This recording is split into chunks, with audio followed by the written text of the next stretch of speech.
All right, today we're going to talk about Chapter 1 of Invisible Man. Last time we talked about the prologue, and we noted that instead of starting chronologically, Ellison prefers to start with a kind of what you might think of as a prose poem, a whole bunch of images jammed together without any discernible sequence, and more in an attempt to establish, tones and themes and some of his stylistic techniques rather than forward the plot. In the prologue, we find ourselves kind of like not so much in the middle of things, but rather nearing the end of his journey. And so now, at the beginning of chapter 1, he takes us back to the beginning of his journey. So, in effect, chapter 1 is a much more traditional start to the novel than the prologue. And in fact, it becomes something of what is called a coming of age story or a Bildungsroman, kind of like we saw when we were reading Jane Eyre. So we're going to follow this character, who's still, interestingly, not been named for us, and follow him and his journey to where we ultimately see him in the prologue. So one of the things that you notice about the beginning is that it is jam-packed with all sorts of frenetic action, and you can tell that this is something that's very typical then of Ellison's poetics, his techniques, interested in giving you more than you can easily digest as you read along, rather than spend a lot of time ruminating or contemplating events. He piles one on top of another. So just looking at a quick overview of chapter 1, what you have is him being brought to this ballroom that is going to be a kind of a party for all the leading white men of his town in the South. And so you have bankers there, and you have the politicians, and you have the lawyers and the doctors, and then even more scandalously, you have the superintendent of his school, and you even have a pastor there. And because these men are interested in watching these young African American boys beat themselves up and having them leer at a stripper, you can see that one of the things that Ellison is trying to establish right from the beginning is that the ruling white power structure is ultimately corrupt and hypocritical. All the ideals they try to instill in others in their public lives, they obviously don't follow themselves in their private lives. And so, on the occasion of this evening, our narrator believes he has been invited in order to give the speech that he gave the day before his graduation, a speech that is meant to inspire. And since we get to hear some of it, we recognize that it is also meant to suggest that African Americans' path forward into the future and to success is going to be dependent on their ability to work within a power structure rather than to resist it or to rebel against it. So he's all prepared to give this speech, only to find that he's been misled, defrauded, betrayed, and before he can give his speech, he has to participate in this kind of decadent Roman Colosseum-esque battle royale. And so he's put in a ring with all the other boys, and they're all blindfolded, and then they have to beat themselves silly until finally there's just two left. And our narrator gets clobbered by the largest of the boys. Following that, then he is able to give his speech. But even before, though, the battle royale, the boys are forced to leer at, or they're forced to watch a blonde, a white woman stripper who the men have brought for their own entertainment. And as you can tell from the way they respond to it, they're all terrified because, on the one hand, they have the natural human impulse for arousal, and on the other, they understand that as African Americans in the South, in a pre-civil rights age, for a black male to leer or lust after a white woman is taboo, and so they're put in a no-win situation, which in a way is kind of microcosmic, or kind of like in a miniature, the whole plight of African Americans. They're put in no-win situations. When they try to advance, they are slapped down. If they don't advance, then they're slandered, denigrated for being unambitious, untalented, or shiftless. So this is a situation that begins the book, and it's one that I think we're supposed to keep in mind as we move forward. And it's interesting when the men are talking about, when the narrator is talking about the way the white men viewed this woman, you get all these sorts of animalistic images. She is her eyes are blue as a monkey's butt, and later when the boys are writhing around on an electrified rug, they're compared to animals like snails or horses. And so there's an interesting confluence, an interesting commonality between the white woman in the South, or women in the South, and black men in the South, in that they are dehumanized. And so here too, what Ellison is trying to point out is there's a commonality or a common humanity among all types of oppressed people. And so the suggestion there is what unites us is obviously much stronger than what divides us, but it serves the interests of the white power structure to keep all of these different populations divided and hostile towards one another, because that's the way they keep their power. One of the things that you notice in chapter 1, in addition to all of the things going on in the plot, is that you get more of Ellison's typical imagery. So, for example, at the end of his speech, when he is given this briefcase, which is kind of a totem, a talisman, a symbol of his future advancement, notice the way that a bloody rope, which is kind of like symbolic of the kind of lynching, kind of a lynching rope that would have been common in the South, kind of like drools over or drapes the briefcase. So just like the red sloe gin over the white ice cream in the prologue, here you have the red blood defacing his briefcase. And then in the dream that he has that night, the briefcase actually, according to his grandfather, is filled with the key to his future. And so he opens it up in his dream and finds envelope within envelope, kind of as a almost a never-ending cycle of deception and trickery, only to find at the very end that the letter says the letter that he presumes is to be a promise of success is basically another fraud, another betrayal, because it says just keep this person running, make all his efforts futile and ultimately unsuccessful. And it is interesting that it's the grandfather who plants this seed in the narrator's mind that the way to survive as an oppressed person in a majoritarian culture is not to rebel, but instead, again, to subvert, to make yourself appear like you are accommodating or collaborating or assimilating, when in fact, all the time what you are doing is poisoning from within. And so this notion of being different from what you appear is, we see over and over again. For example, the white power brokers of the town appear in public to be, examples of decorum. But in private, you realize that they're just degenerates. Similarly, the idea from his grandfather is to be a traitor, to be a betrayer, to create the impression that you can be relied on, when all the time you are secretly plotting, secretly subverting, or sabotaging, being what he calls a traitor. Some of the images that Ellison uses are actually rather interesting. Even if you look at the first page of chapter 1, on page 15 of the 1982 edition, you see an image at the bottom, which I think is at the bottom of the page, which I think is pretty important and not necessarily immediately understandable. He talks about this notion of being like separate fingers on a single hand.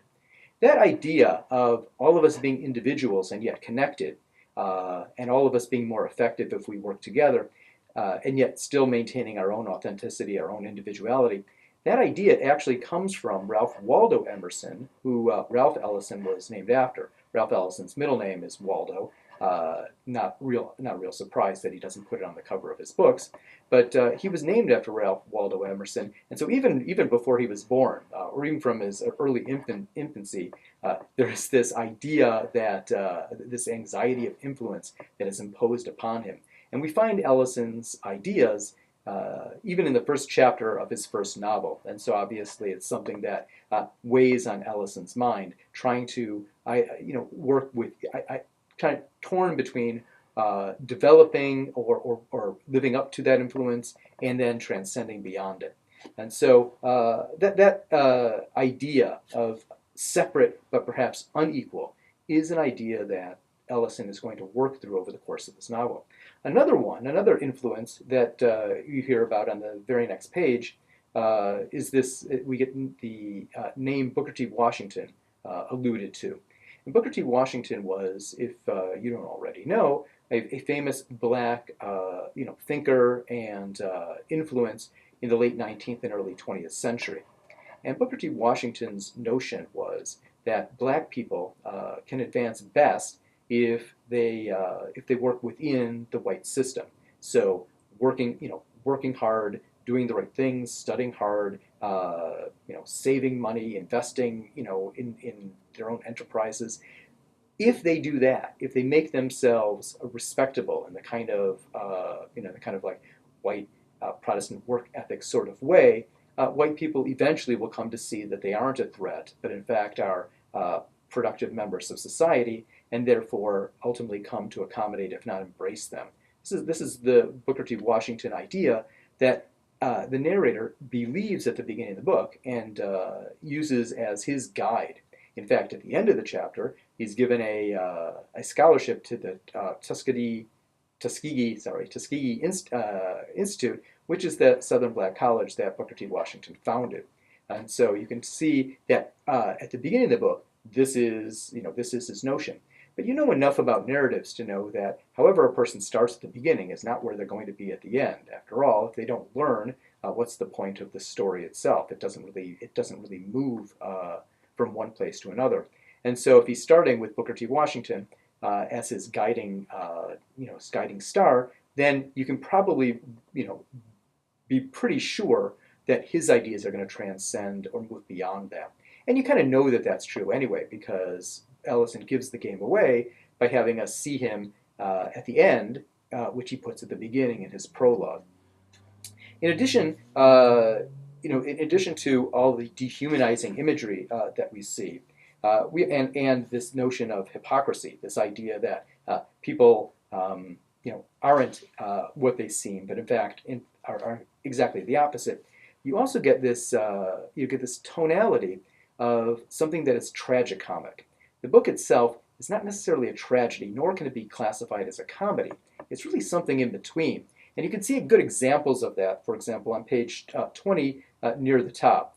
And they're watching these young African American boys are being forced to watch this naked white woman, and the boys, these are young, strong, virile boys, and yet the confusion of their situation is so great that despite the fact that they are physically fit, very strong, they are fainting or they are whimpering or crying because they are stuck in a situation where they recognize that whatever they do, they're doomed. And so this this kind of image where you get these two competing impulses. The narrator himself talks about how he both is attracted to and repelled by the white woman. He both loves her and hates her, wants to make love to her and also destroy her.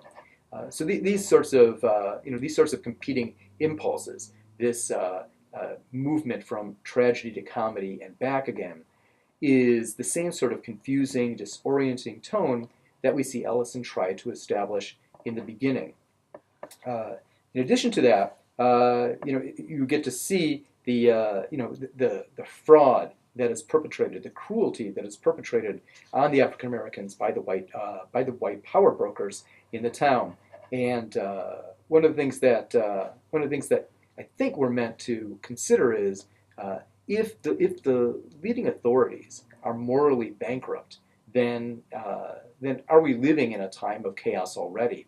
And so the idea of subverting the power that already exists isn't really subversion at all, because we already are living in a time of degeneracy and chaos. And so the situation, we're reminded perhaps of ancient Rome just before its collapse, when it devolved into a kind of decadent, degenerate society.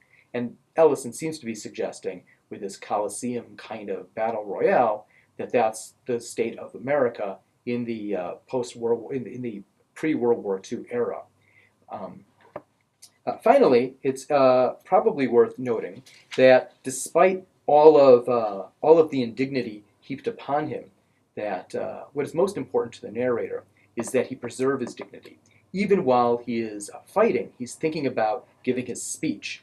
And you'll notice, and it's brought up too many times for it to be accidental, you'll notice the number of times he talks about having to swallow his own blood to make a speech. And one wonders if this notion, this idea of swallowing his own blood is, since he's literally consuming himself, one wonders if Ellison means that to be thematic as well, that for the narrator to survive, for him to thrive in this world that he finds himself in, he needs to demean himself, to dehumanize himself, ultimately to consume or extinguish himself, and only then will he be granted the awards of a briefcase and a scholarship.